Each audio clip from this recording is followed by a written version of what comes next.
Ladies and gentlemen, good evening and welcome to the Academic Excellence event in the presence of the Minister of Minority Affairs, Professor Abishi Brouwerman, and the University Executive Management. Vice Chairman of the Board of Governors, Professor Manfred Landstein, Chairman of the Executive Committee, Dr. Yossi Bachar, President of the University, Professor Aaron Ben-Zeev, Rector of the University, Professor Yossi Ben-Artzi, Vice President of Administration, Mr. Baruch Marzen, Vice President and Dean of Research, Professor Majid Al-Haj, and Vice President of External Relations and Resource Development, Mr. Amos Gaver. I also wish to welcome all of our distinguished guests from abroad and from Israel. This event is about excellence.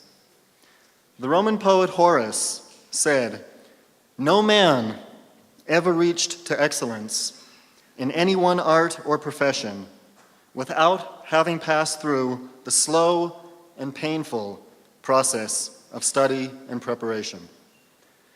Excellence requires hard work in a fertile, challenging environment, which is what our university strives to provide. Furthermore, excellence is not just an end unto itself, but a way of life, steeped in meaning and the sanctification of our time here on earth. Dr. Martin Luther King Jr. said that all labor uplifts humanity, has dignity and importance, and should be undertaken with painstaking excellence. At the University of Haifa, we are concerned with shaping well-rounded, moral individuals who excel in their living and giving, as well as their chosen fields. So, as we pay tribute to academic excellence, let us also present the musicians of tomorrow. This project, promoting gifted young musicians, was founded by world-renowned violinist and conductor Maxim Vengerov, who lives in the Israeli town of Migdal. The musical director is violinist Dr. Anna Rosnovsky. Throughout the first years of this project, the children have performed in Israel and abroad and have won international awards. I am pleased to present Genia Grachikov, Barak Dan, Mickey and Lena Fagin, and their accompanist Luba Epstein, performing an Irish melody.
Many thanks to the musicians of tomorrow.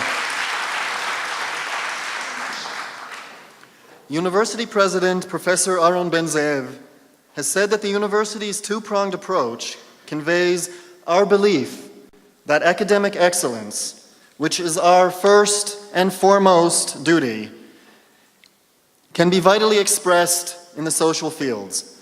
Guided by his vision and under his leadership, the University of Haifa has chalked up impressive academic accomplishments in recent years. It is my honor to invite Professor Aaron Ben-Zeev to address you at this special event.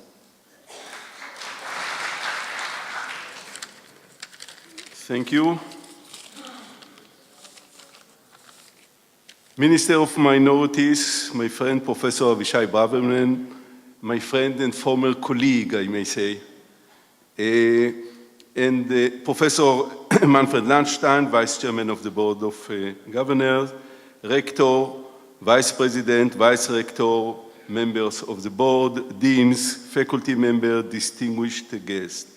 It is a great pleasure to be here this evening where we will be sharing not only the understanding of impact of academic excellence on society, but also the impact of our society upon our university in achieving that excellence.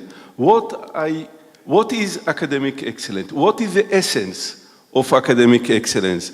I believe that the essence of any scientific inquiry is going beyond the present, going to not seeing, not merely what is present before us, but other perspectives. This is the development of imagination. We don't see only what is present in front of us, but what is beyond us, in the past and in the future. This is the development of science. Science is going beyond even the present senses and even sometimes beyond the imagination. So one aspect of academic excellence is seeing beyond what we are here. Another aspect is seeing various perspectives at the same time. We are not limited to one perspective, but to various perspectives. In this respect, for example, our university is quite good and commendable because we have many faculties which do interdisciplinary research. Interdisciplinary research is exactly seeing the same things from a various perspective. It is the virtue of a person, of a human being, that he or she is able to see beyond his limited present situation. Therefore, and this is the activity of the intellectual capacity, to see various perspectives at the same time. Emotions, on the contrary, see only very limited point. Limited point, emotions are like laser beam. They are intense because they are very limited to one aspect. They are focused.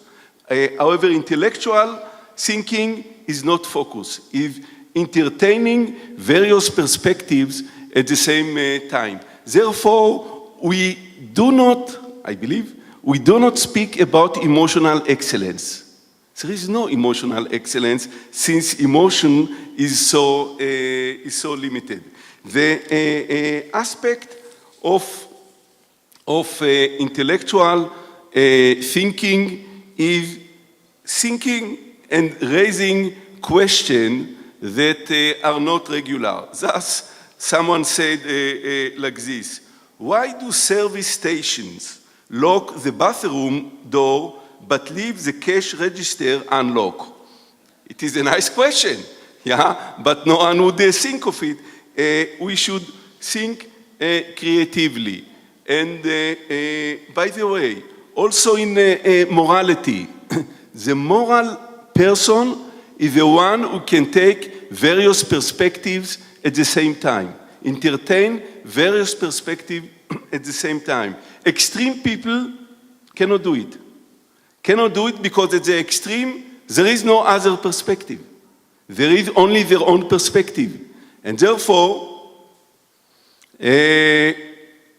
Amos Oz once said that extreme people have no sense of humor.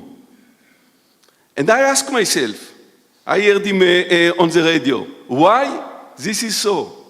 And it is so because in humor, like in intellectual thinking, we take various perspectives at the same time. We go one direction, and at the end, we get another direction. This is the punchline. So, in this sense, humor, intellectual activity, express some development of human being. Animals do not have sense of humor, but they do have emotions. And therefore we should be open to various aspects. There is an interesting question, how much we should be open. The Pythagorean, they forbidden the first year student to speak. Said, in the first year, you should listen. You should get into yourself various perspectives, and then second year, third year, you can develop it by yourself. But as you know, it is not easy to keep silence. Also, people say silence is golden, but it is very hard to do so. In this regard, I want to tell you the following story. A Polish boy comes back from school and tells his mother that he got a role in a play that the school theater is playing. His mother asking him, what kind of role? And the child replied, I will be the Polish husband. His mother gets furious and tells him, listen carefully to me. I want you to get back to your teacher and tell her that you want as well a role in which you will be able to speak as well. So we do want to speak from time to time. By the way, I remember myself at my one of the school plays that I was given the role of a servant. A servant, and the servant didn't speak. For the whole play, I didn't speak. I just take water without speaking. So it was a traumatic experience. We do want to speak. We do want to understand other things from various perspectives. Therefore, I highly recommend interdisciplinary research, and I believe that our university is quite good at this. Interdisciplinary research.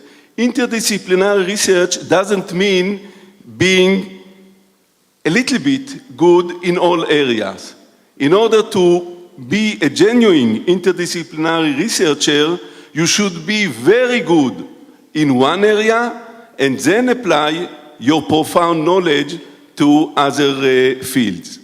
I hope that in this evening we shall be able to present some of our excellent researchers, departments, and centers of excellence.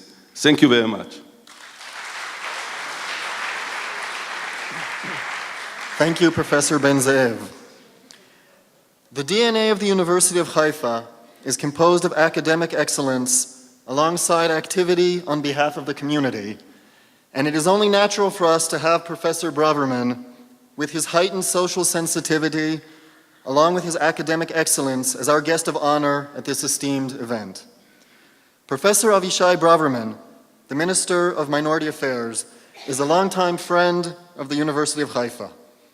He was the president of Ben Gurion University in Beersheva for 16 years, during which time he scored formidable achievements in all realms of academia. We are deeply honored to have Minister Professor Brouwerman here at the University of Haifa. I have the great pleasure of inviting Minister Professor Avishi Brouwerman to address the audience. My old friend, Professor Manfred Lalstein, that I know him many years before he took this position, my good friend, Professor Aaron Ben-Zev, the president, my good friend, Professor Yossi Ben-Arzi, the outgoing rector, still the rector, and the Vice President for Research, my friend, Professor Majel Haj, other Vice Presidents, distinguished guests. What shall I tell you about excellence? I came essentially to give you some blessing, and I'll depart later because we are in a very complicated situation, but I think in the few minutes I would like to share with you a little bit of my experience at the 16 years I was President of Ben-Gurion, what is the meaning of achieving excellence, and about providence and luck, but first to say about the state of Israel. I think first I want to thank you for coming at this troubled time and being here in Israel. I want to commend the University of Haifa because I think that when I was sworn president, when I left Washington, the World Bank in May 1990, Ben-Gurion was a very small place, University of Haifa was a very small place, and I think the changes that took place in both these universities are very important because Israel is a very successful country. But the success is essentially that Israel accomplished the vision of Theodor Herzl. Theodor Herzl talked about Tel Aviv, you know, and we built a fantastic state, the state called Tel Aviv, and Tel Aviv is one of the best states in the world. But unfortunately, we are not that successful to build the state of Israel. Because the state of Israel is not only the state of Tel Aviv, it includes the Negev, the Galilee, and Jerusalem. And while we are number 2 in the world in startups, only United States have more startups than Israel, we are not building companies in the Negev and the Galilee and Jerusalem. So we have to do certain changes, and of course you know that we're also the most unequal and the poorest country in the Western world. It's a relative measure, it's not an absolute measure, but when we started this country, only Sweden and Denmark were more equal than us. So we have a lot of things to do, and in order to accomplish them, you have to follow the vision of our greatest leader by far, David Ben-Gurion. Because David Ben-Gurion went to the prophecy of Isaiah and Amos and say that we have to be light unto the nation. To tell you the truth, we are not right now light unto the nation in Israel. But what is the meaning to be light unto the nation? Is to mean to be run by excellence, to have moral leadership and pursuing justice. That's essentially. And how to do that, I'll end later about the greatest demonstration of leadership from the Bible, because what's a better source than to talk about leadership? We have a difficult times here, and right now we're in a major crisis. We had a provocation that took place. I'm not going to discuss now how it was handled, how it was calculated. I'll say my piece when all the details are in place. But it's clearly that the answer now for the long-term survival of the state of Israel, and I told it to the Prime Minister a year ago when I joined the government, and I told him 2 weeks ago, and I'm telling him today, to move as fast as possible and as bold as possible on the peace process for 2 states, for 2 people. This crisis made our international situation the worst that I remember in our history. But the long-term survival of Israel requires what Professor Ben-Zev said, to look at different perspective. And I remember when I was a young man, I finished my platoon commanders in Shifta in the Negev, and I was sent in 1967 to the occupying force in Gaza. And our greatest leader, David Ben-Gurion, said, we have to return the West Bank and Gaza. And all the generals, including Moshe Dayan, say the old man is senile. You remember 1973? Excellence required to play chess and not checkers. So therefore, today we need bold leadership to move forward. The crisis that we have today may be an impetus for change, because if we'll work on the problem of the past, we won't be excellent, but we also won't be essentially having the future at our stakes. So while we have to move forward internally, and this university is a very good example, we have to remember, and I told Mr. Netanyahu, that if he wants to be measured as a historical leader in history, You not measure historical leaders by the fact that you are win elections. Because, democracy is a very flawed system. In democracy, with pen and circuit, with manipulation, you can win and stay for a long time. 5 minutes before Rome, Berlin, or Jerusalem goes in fire, you can win an election. But democracy has one advantage. It's representative democracy. And from time to time, there is a Ben-Gurion, there is a Churchill, there is a Mandela, there is a Abe Lincoln that make decisions not for the people that you play for their passions, but for our children and grandchildren, for the million that don't vote, change the equilibrium and move forward. And therefore, the example that we have to follow, the two major issues that we have to move, and this university is important in the second issue very much, Netanyahu have to follow Rabin's way, and I told him that. Because Rabin, that never wrote much, was the only Israeli leader that took the two issues. First, for 2 states for 2 people, and second, for equality and partnership to the Israeli Arabs, which, ladies and gentlemen, it's a declaration of independence. We didn't follow on that appropriately. We did not. And now, it's not only just, it's also wise. What we shall tell to the young people if we don't give them the total equality? But it's also wise because I'm an economist that led reforms all over the world, in the World Bank, and worked before. The economic growth of Israel will be based on 3 issues. One, what you are standing here, improving the human capital, improving the budget to university, improving education. The second is the structural capital, reforming the bureaucratic system of Israel and having more professional government, because Israel has the best young and older people in the entire universe, and I worked all over the world in the 4 continents, but have a lousy political and governance system that have to be more effective, so we're not building only startups, but also companies. But the third, there are 2 populations that have been involved in the labor force, the ultra-Orthodox and the Arab population.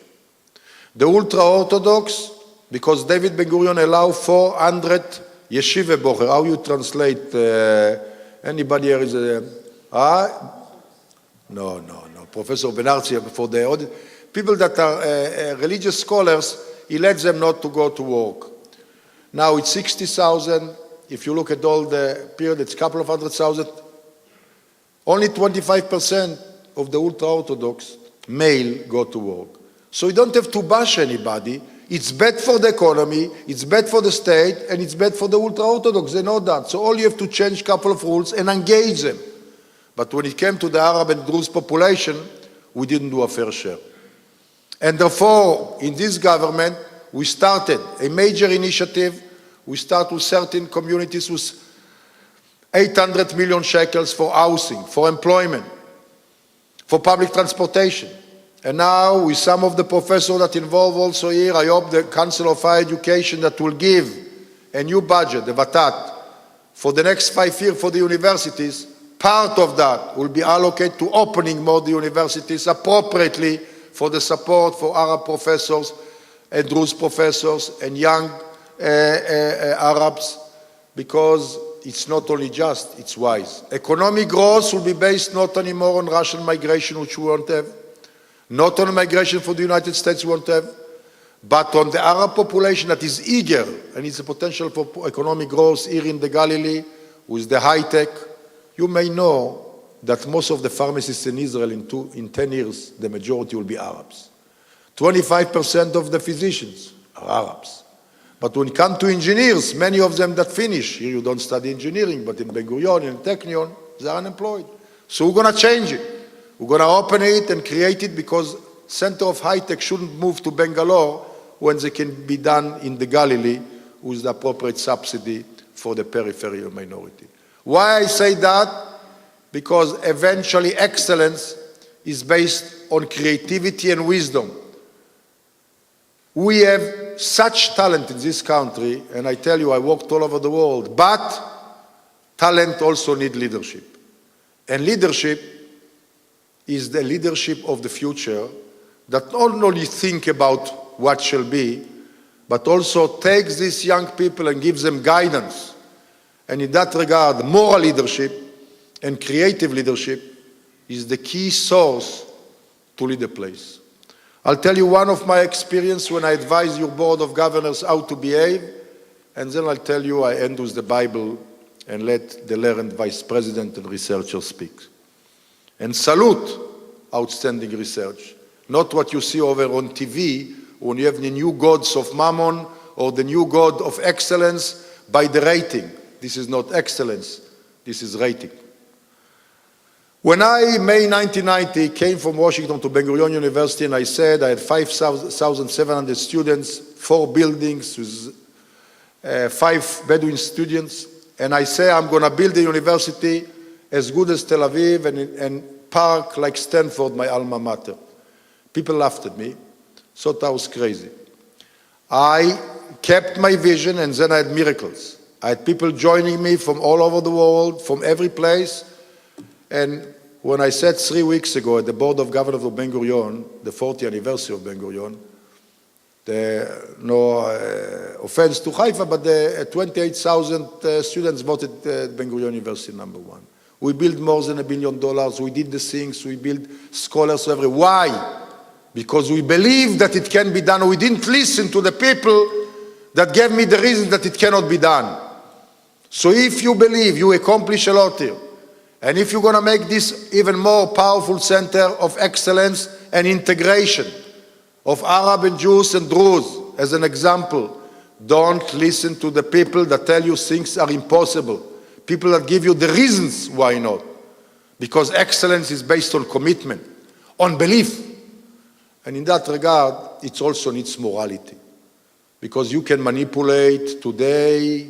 It's so easy to manipulate. Big Brother is alive as well and living all over this world. But I'll tell you when I end, because leadership in university, in corporation, in states, we need today all over the world, because of this globalization and rule by the rating and mammon, we need a character of leadership in every place that look for the truth the way it is and for the children. And in that regard, I'll end with the Bible. Because for me, when I gave talk to students, I gave the example about leadership from the greatest leader of the Jewish people. Who is the greatest leader of the Jewish people? Moses. Now, what is the story of Moses' leadership? Moses going down from Mount Sinai and start ruling the people of Israel, and he had no sense how to manage, how to rule. He started ruling all the people of Israel, and it was a line from Haifa to Bat Galim, whatever, to Zichron Yaakov, there was a line, and he start ruling one by one. Of course, this was a total mess. And he was lucky to have a father-in-law by the name of Jethro that was a wise man, and his father-in-law looked at him and said, Moses, you're not running people like that. He said, yes, what shall I do?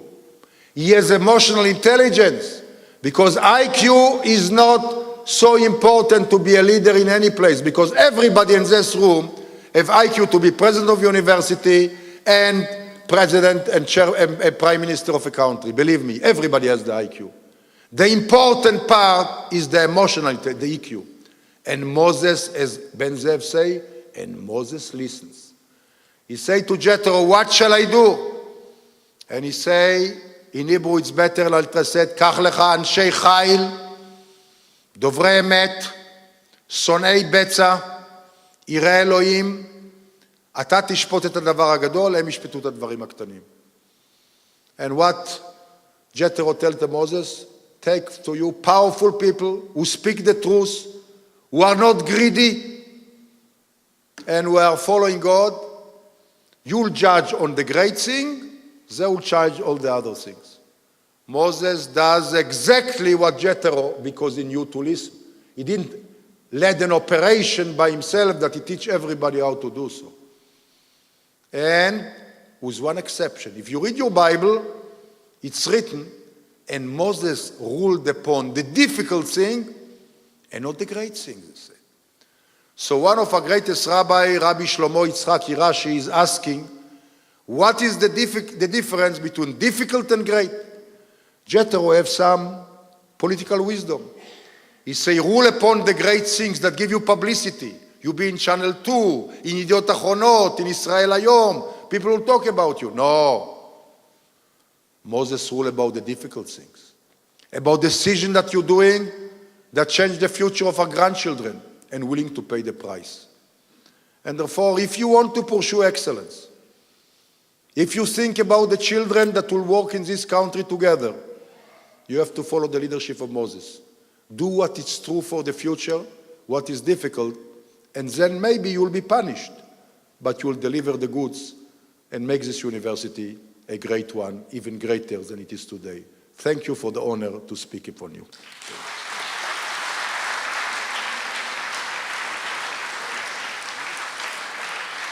Thank you, Professor Avishi Brouwerman.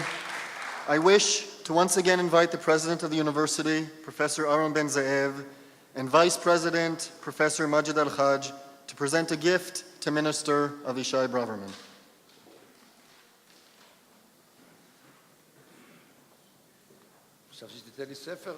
You know, I know him well, I thought he would give me some love story about, he writes about love.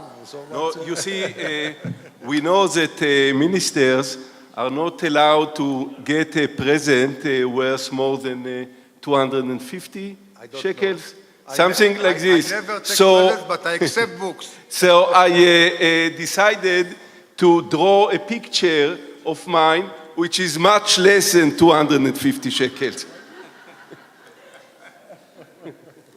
Thank you very much. Thank you. Again, Thank you. Thank you. American President Barack Obama has claimed that we need to internalize this idea of excellence. Not many folks spend a lot of time trying to be excellent. Our next speaker is a man who actually excels at nurturing excellence. Professor Yossi Ben-Artzi, rector of the university, is the driving spirit behind the academic excellence projects at the university. He works day and night to push, promote, build up, and add as many projects as possible. It is my great pleasure to invite Professor Ben-Artzi to make his remarks.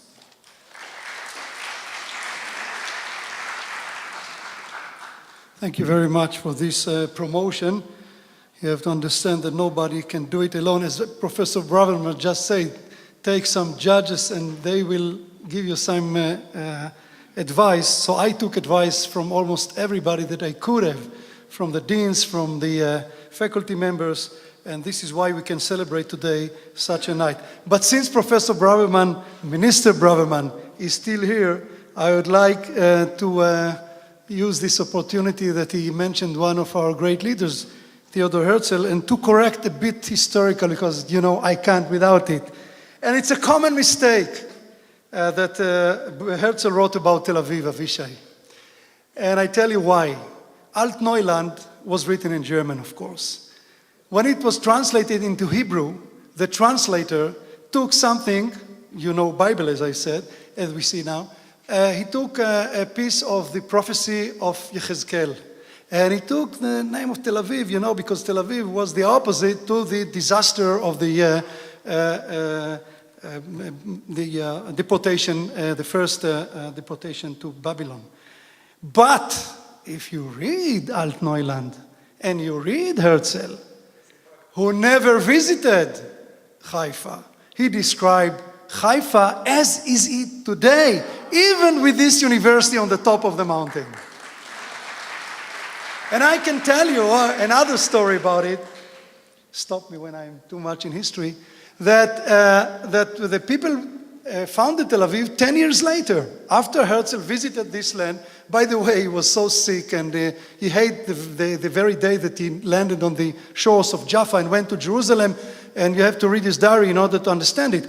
But there was no Tel Aviv at that time. So when the founders of Tel Aviv came to Tel Aviv, they named Tel Aviv after Alt-Neuland, and they actually kidnapped from Haifa the name Tel Aviv. So when the first Jews to leave Arab Haifa and to climb on the mountain to have the very first Jewish neighborhood, on the steppe of Hadar Carmel, named their neighborhood Herzliya, after Herzl's name, because they said, well, they took Tel Aviv, we'll take Herzl.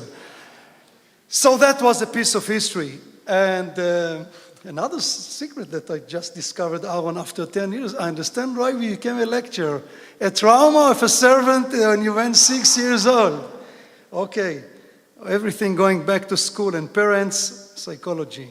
But I would like to follow some of the things that Professor Brouwerman have just described.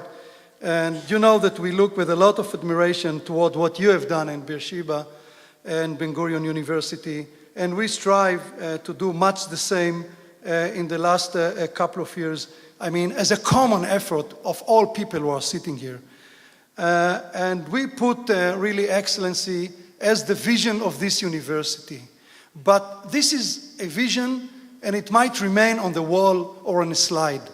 You have to take every day at least one or two or three or couple of decisions that will lead you toward this excellency. And these decisions are not easy to make.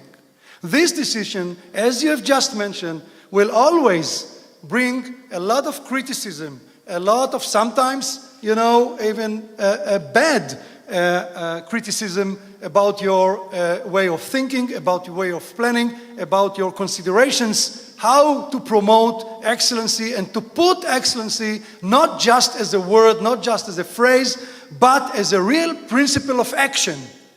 And when you do so, you have to decide almost every day, who are you going to recruit? Who are you going to give priority? What lab should be established on sometimes another lab that have been asked by people in another department or another faculty? You have to decide together with your deans what kind of program you promote, what kind of research center will get some support, that support, because we work under the pressure and under the framework of a limited budget. To do and to be good to everyone, this is very easy once you get resources. And you don't have resources and you still stick and strive for excellency, then you have to make every day another, to rethink every day your considerations of yesterday, and sometimes it's very, very problematic. Sometimes it's not so easy to go back home knowing that there are people who are saying that and that about your decisions and think that you lead toward the wrong way. But this evening will prove that at least, as we could have done in the framework that I mentioned in the last couple of years, I think that this evening will prove that we made some good decisions. You wouldn't see all things that have been carried out in this university in the last decade. There was a lot of excellency which is being reflected in our studying program, in our faculty members, in the research centers, and in everything that we are doing here every day. Only 8 or 10 were selected out of 25 proposals, and there are many others who were not proposed at all, but we know that they are doing very best every day.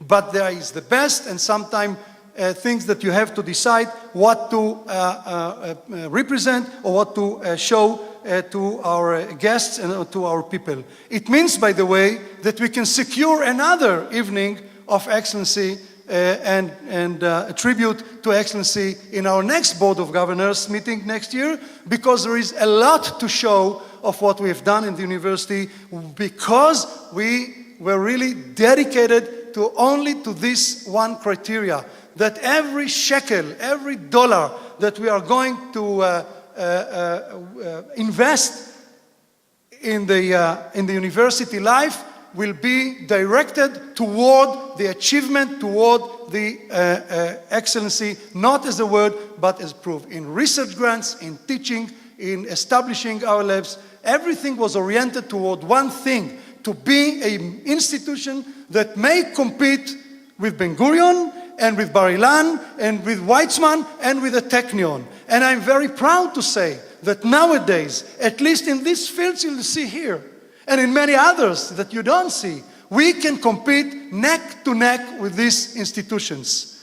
And this is the way I suggest, as an outgoing rector, will be let's say, the pennant of this university, not just as a slogan, but as really as a pillar of fire in the coming years to be. And I wish you to enjoy what we are going to see now a bit later. Thank you very much. According to Aristotle, we are what we repeatedly do. Excellence, then, is not an act, but a habit. Well, the University of Haifa is in the habit of promoting excellence, and so many projects taking place here are concerned with excellence that time constraints prevent us from describing them all for you this evening, as we've just heard from Professor Ben-Artzi. The administration has selected a few projects to be summarized. So without further ado, let's enjoy the first film.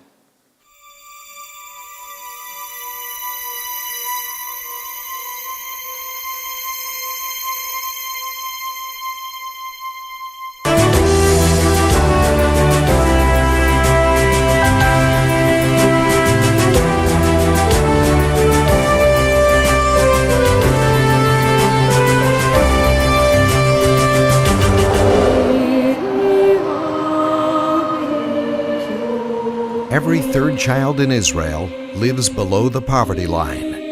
The growing polarization between rich and poor is ongoing and may in time prove to be an existential threat to our society. To overcome this and to alleviate the suffering of many Israelis, the University of Haifa took up this national challenge, introducing the Partnership for the Eradication of Poverty program. So the project has developed new knowledge regarding interventions and policies with people living in poverty.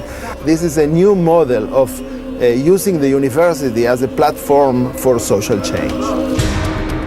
The mission of the Partnership program is to develop leaders and scholars who will advance the well-being of populations and communities at risk, promoting social change in both Jewish and Arab communities.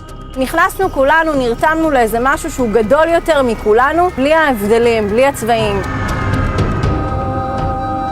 ההורים שלי עלו מאתיופיה, וגם אני נחשפתי לעוני, ובגלל זה לא היה זר בשבילי להגיע לפרויקט כזה וממש להשתלב ולהיכנס לפרויקט. זה לא היה לי זר, זה לא היה לי מאיים, זה לא היה לי מפחיד. Based on the shared commitment of students, faculty members, social workers, and families, the program serves society through the development of knowledge in education, research, scholarship, service innovation, and advocacy. יש בישראל אנשים עניים, ותיגעו בזה, ותחוו את זה, ותעשו עם זה משהו. זה אני חושבת מה שהפרויקט מנסה לעשות. הוא מנסה לעשות שינוי שהוא bottom up.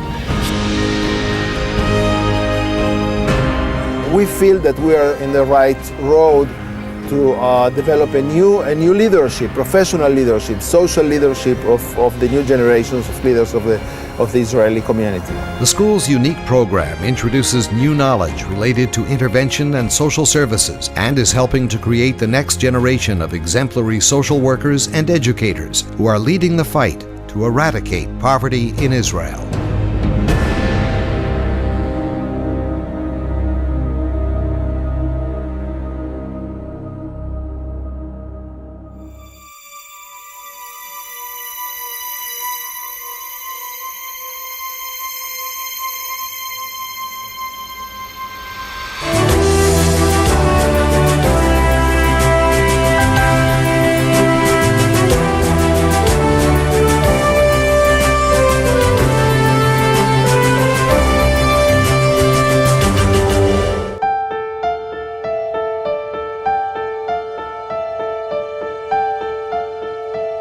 Despite the growing awareness of the environmental revolution, the battle to guarantee food security for billions of people is far from won.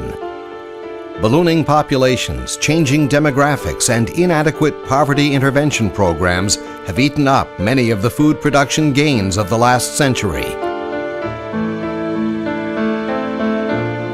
The University of Haifa's Institute of Evolution is taking part in an international effort to sequence the wheat and barley genome. Sequencing the genomes is now a must for any high-efficiency applications of genomics in agriculture, medicine, biotechnology.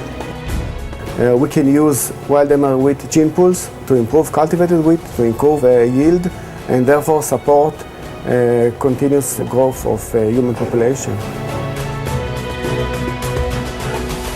The program's rigorous academic enrichment provides an outstanding opportunity for highly motivated students to learn and conduct research into finding a way to solve the coming global food crisis.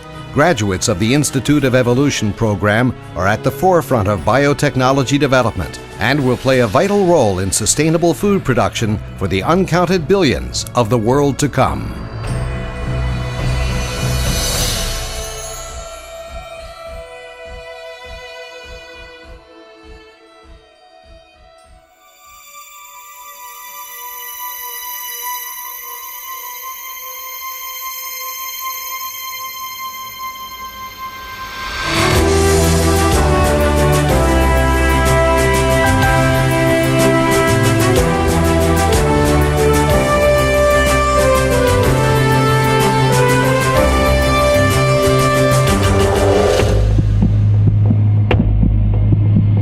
Today's information-rich world places demands on how we process information and interact with technology and with the world around us as we work, study, and play.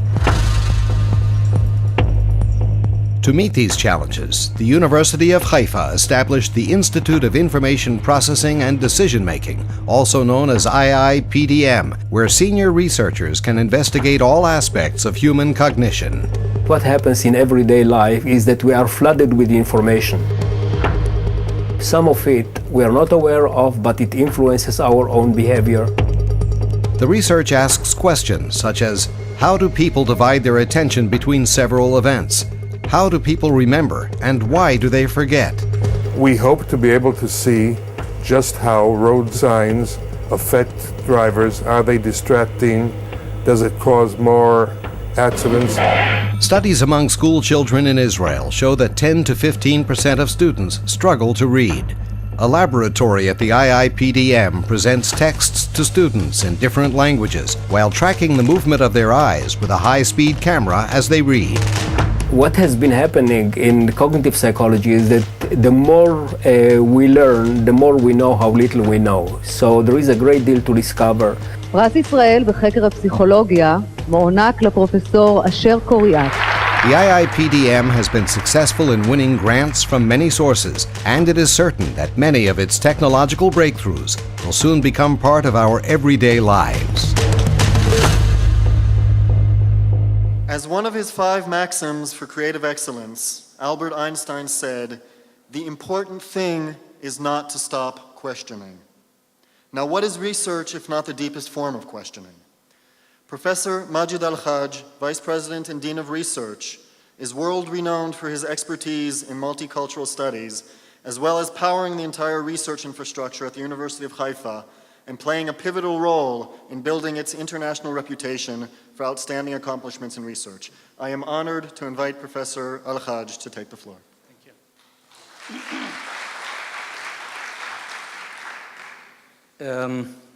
Good evening, Erev Tov, Masal Khair.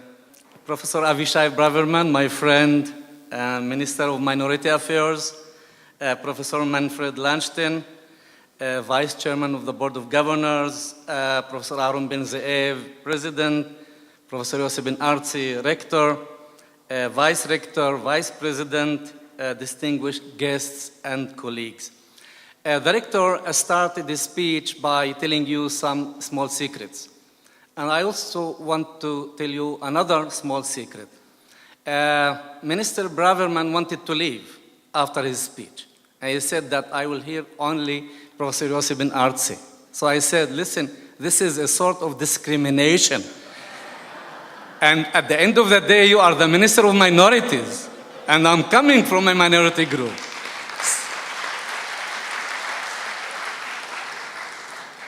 I'm very pleased to say a few words as we embark on this special evening honoring academic excellence. I have to say that academic excellence goes hand in hand with equity and equality, and with bridging the gaps between rich and poor, periphery and center, men and women, and between Arabs and Jews. It's the basis for getting out people from the circle of poverty and unemployment. And as Minister Brouwerman said, it's the basis for the development of economy, excellence, and equality. As Vice President Dean of Research, I wish to focus on research and research centers. When we speak about research, we actually address the most important issue for the future of our university as a research university and for the country as a whole. Even when we speak about teaching, we should always keep in mind its connection with research and students at the graduate level. I want here to congratulate the deans of the faculties for selecting such outstanding projects. And as a matter of fact, most of them are closely connected to research. However, when the university's administration decided to conduct this evening honoring excellence, I was asked to suggest 2 research centers. It wasn't easy job for me because we have a large number of centers of research. Many of them are leading centers of excellence. Today we have 65 research centers at the University of Haifa. Among them, 17 or 25% that were established over the past 5 years since I took the job as Vice President and Dean of Research, and I'm proud of that. These centers cover a variety of fields, such as biotechnology, brain and behavior, maritime civilizations, health and society, education, information science, regional studies, Jewish, Israel, and cultural studies, and many more. Eventually, we decided to bring you 2 veteran centers that have a long and well-established reputation.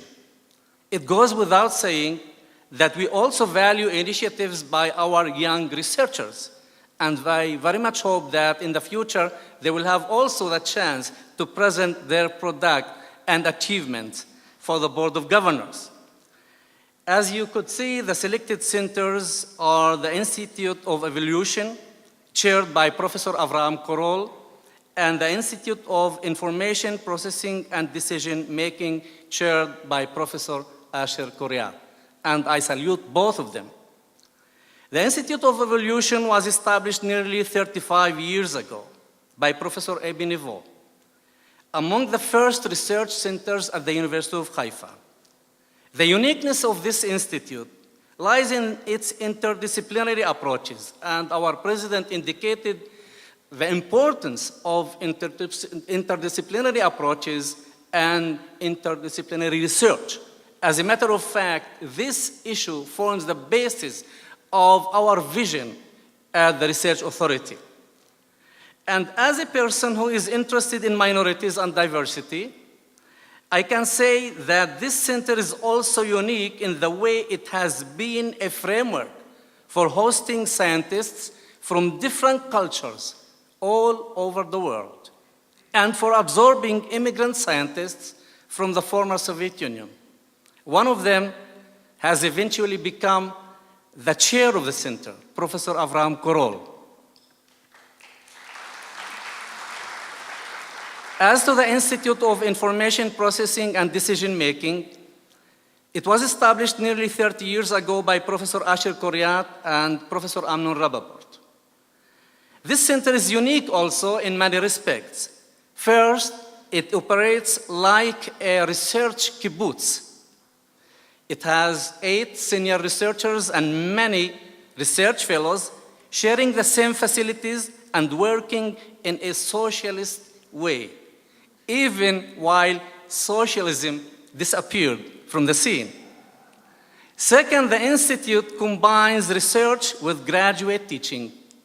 All graduate students who belong to the center obtain their training at the Institute and carry out their master's and doctoral research.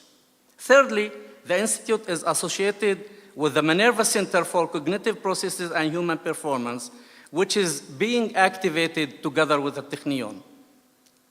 I wish you all a fruitful and exciting evening, full of inspiration and innovation. Thank you very much.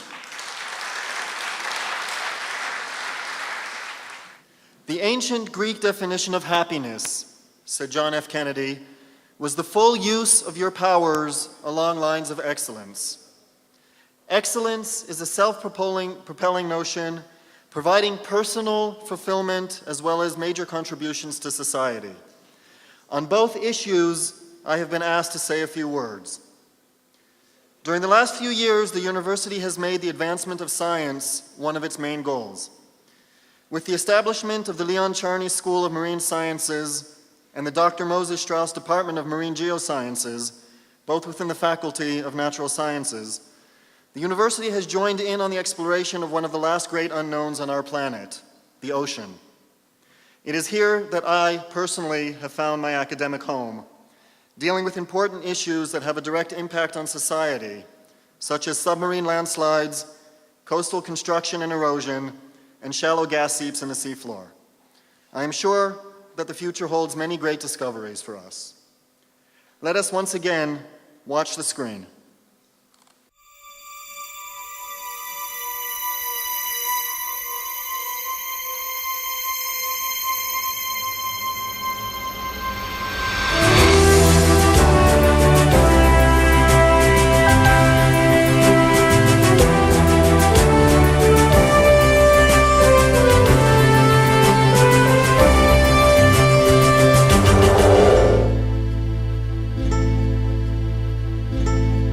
In the highly demanding and overcrowded Israeli education system, it's easier than you might think to get lost and overlooked.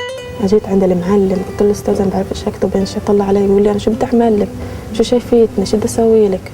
The Department of Learning Disabilities was established in recognition of the needs of a significant section of the school-going population who were overlooked, labeled incompetent, and mistakenly found themselves in the academic no man's land. התוכנית הזו קמה במיוחד במגזר הערבי עקב חוסר מודעות מוחלט בתחום לקויות למידה שקיים במגזר. קמה במיוחד במגזר הערבי עקב חוסר מודעות מוחלט בתחום לקויות למידה שקיים במגזר. It is now accepted.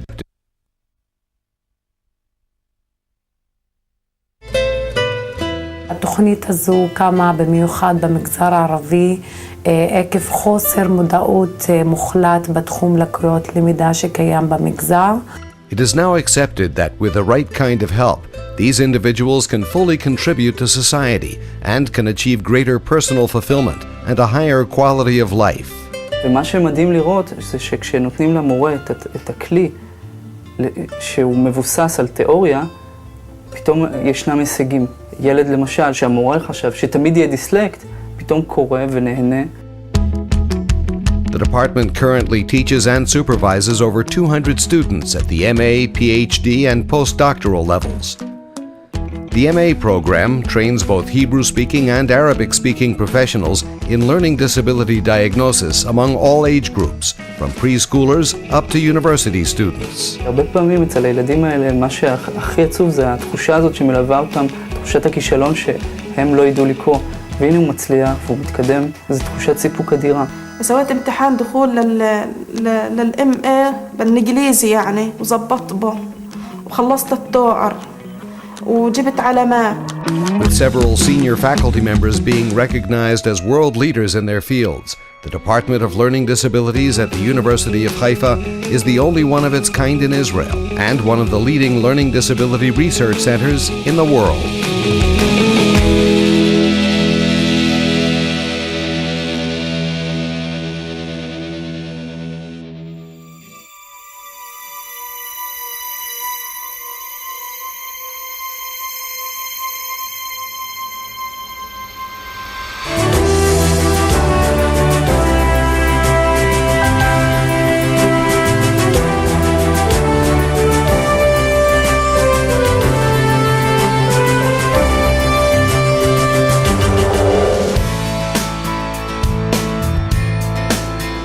Recognizing the important developments in the international legal arena has always been a top priority for Israel's law fraternity.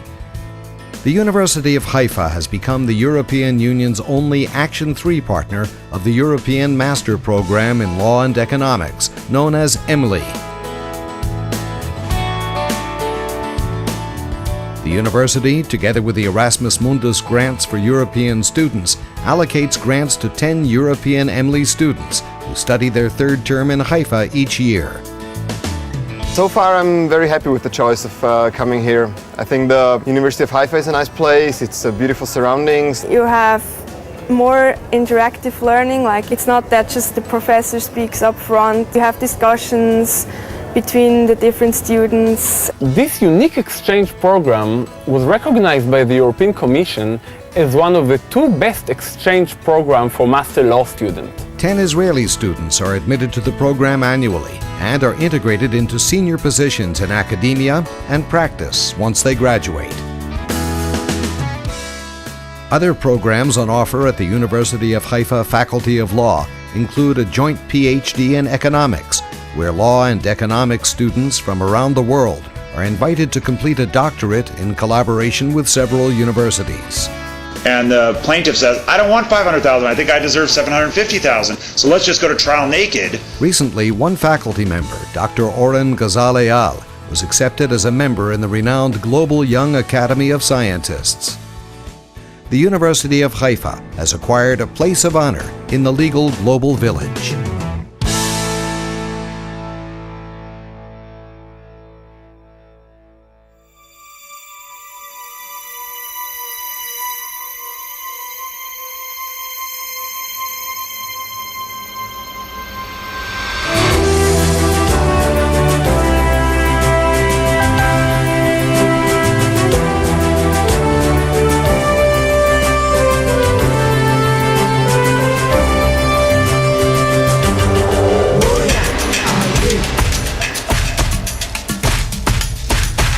The only program of its kind in Israel, Psychodali prepares undergraduate students belonging to the Faculty of Humanities to become art therapists. This multidisciplinary BA program qualifies students for the graduate program in art therapy within 2 years. הפרויקט פסיכודלי החל מתוך מחשבה למלא איזשהו חור חסר, שבו אנחנו מנסים לאפשר לסטודנטים שבאים מהפקולטה למדעי הרוח להתקבל לתרפיה באמנות בתואר השני. והתוכנית באמת הצליחה בגדול. 7 weeks, 7 hours a day. Summer semester students draw, paint, and take part in various art activities in a stimulating and culturally diverse environment that promotes creativity and camaraderie within the group. פער מאוד מאתגר לסטודנטים, צורך לדעתי הרבה יכולת תעדוף ובגרות ויכולת להתרכז בתואר ובעיקר בו. From 13 participants in 2007, the program has almost tripled in size, attracting top Israeli students from all walks of life. יש לנו סטודנטים מהעיר וסטודנטים מהכפר, מהמגזר הערבי וקבוצות סטודנטים שמגיעים מהמגזר הדתי. יש לזה בעצם משמעות חברתית. אנחנו מאוד מקווים שהסטודנטים האלה הם יהיו הדגל שלנו בטיפול באמצעות אומנויות.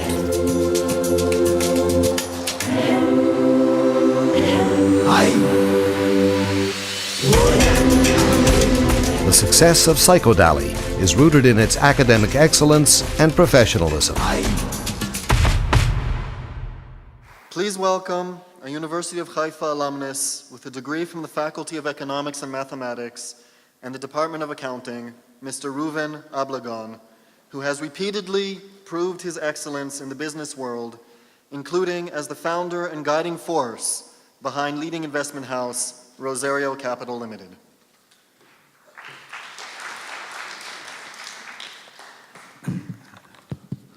Thank you very much. Dear distinguished members of the Board of Governors, President of the University, Professor Avish of Government, she is discriminating me. I am Ole Chadash, and that's the reason I think Professor Benarzi, and all the management of the university. I'm very proud and honored for this opportunity to be invited for this distinguished forum.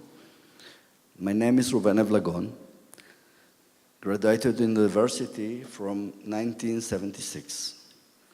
Today, I am the founder and the chairman of the investment house called Rosario Capital, the name of the city that I was born in Argentina, and which is the most active private investment house in Israel. I made Aliyah in 68, after the Six-Day War, with all the wake of the Zionism movement. And when I arrived to Israel, I was sent to the Ulpan in Carmel.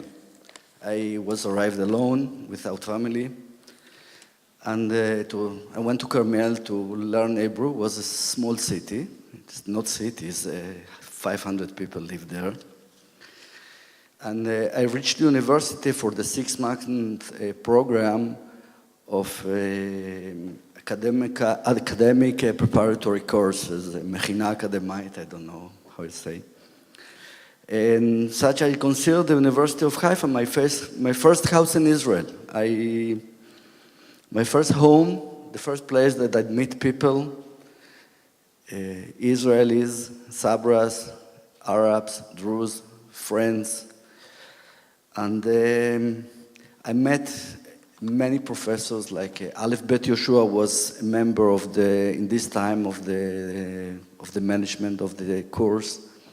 Professor Benjamin Kedar was, he speak in Spanish, and he was our teacher in those times. And they provide us an education, discipline, and general love and assimilation here in the community. After the 6-month course ended, I was accepted in the university, the program of economics and mathematics at the age of 17 and a half. When I finished my first year in university, I feel a little outsider because all the students were 23, 24, and I was only 17. And I decided I volunteered and joined the army. I served during 3.5 years in the Tzanchanim, the unit in parachuting. I was wounded 2 times. I came back to the university when I finished the army. After the army, I returned to the university, the first home here for me in Israel, the University in Haifa. I spent here the next exciting years, studying here, building my life here. By the way, my wife, she's also graduated here in the university. I found here my friends, whom I hold closely these days. I must admit, I must accept it, that I wasn't the best student, but I was the best goalkeeper in the university. I spent more time in the sport than in the sport course with Mickey, I remember him, that here in the classes. But we get some titles. It was a very good fight against the Technion. And in football we win, in mathematics no, but football we was better. At that time, and the team of the sport team was a pride booth, served as a pride booth for the students and the university administration. At the time that the university I was in the university was a pioneering symbol of excellence, tolerance, and coexisting. It was the symbol for the love of the country and the love of the humanity. I believe that the university must maintain the vision of the country to continue to be a Jewish democratic state for all of citizens, and to continue to be a productive and consumer-served society which relies on advanced technologies. I hoped that we can find a middle ground between capitalism, socialism, encouraging competition without creating large gaps between social classes. And I also hope that we'll combine elements of mutual guarantee and a strong free market. Thank you very much. I'm very excited to be here. Thank you, Mr. Reuven Ablagon. And now may I direct your attention to the screen for one last time.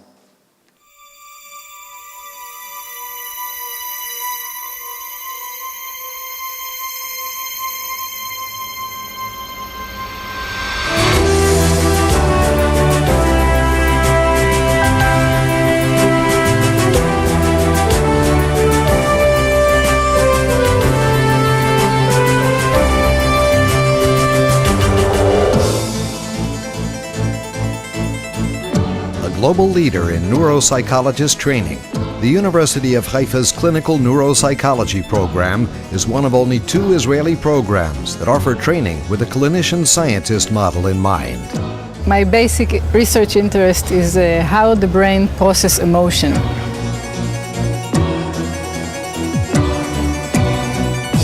We investigate using functional MRI imaging, studies with patients with lesions. We examine how they understand emotion, how people recognize emotion, how people recognize facial expression. The clinical neuropsychology program brings together students from all over Israel who share an interest in neuroscience. Studies with healthy individuals who come and help us understand how they remember their past or feel anger, sadness, and empathy. We study people with difficulties, people who suffer from autism or Asperger's syndrome. The success of this new program is recognized nationally and internationally and is an important first step in preparing for one of the most rewarding careers. When I'm trying to examine if oxytocin can be used as a drug to improve symptoms of several psychiatric disorders such as autism, social phobia, schizophrenia. Graduates of the University of Haifa's Clinical Psychology and Human Cognitive Neuroscience program are hailed for their extensive knowledge and comprehensive clinical training and are welcomed at all leading hospitals and treatment centers around the world.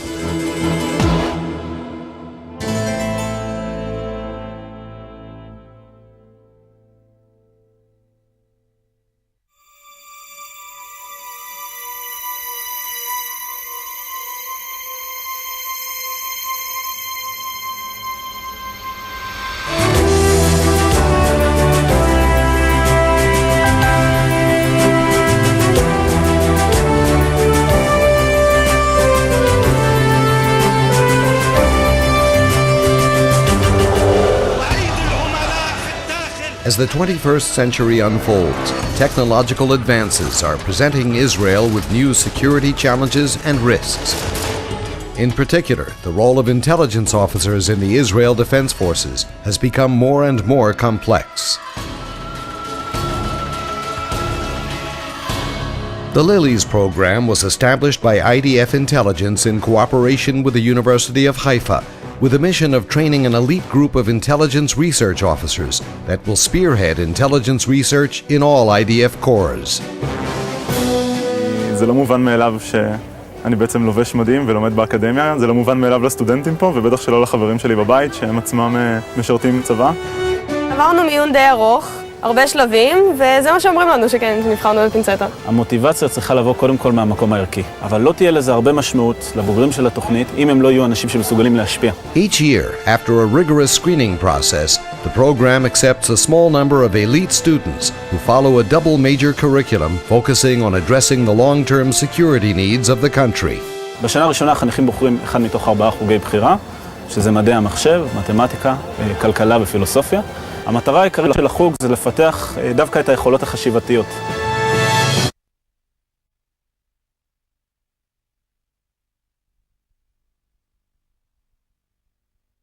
Focusing on addressing the long-term security needs of the country. בשנה הראשונה החניכים בוחרים אחד מתוך 4 חוגי בחירה, שזה מדעי המחשב, מתמטיקה, כלכלה ופילוסופיה. המטרה העיקרית של החוג זה לפתח דווקא את היכולות החשיבתיות.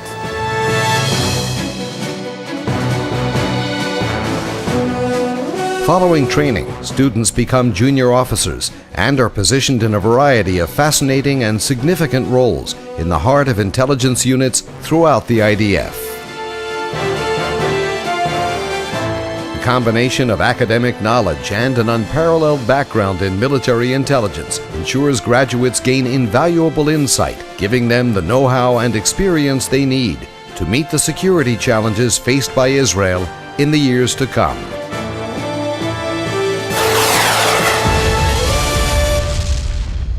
Voltaire asserted that by appreciation, we make excellence in others our own property. So after this tribute to excellence at the University of Haifa, I hope that you all feel some sense of gratification. As this evening draws to a close, I wish to reintroduce the musicians of tomorrow playing Chardash Monti.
The academic excellent projects that we only caught a glimpse of this evening are the fruit of the labor of many wonderful people who support the university.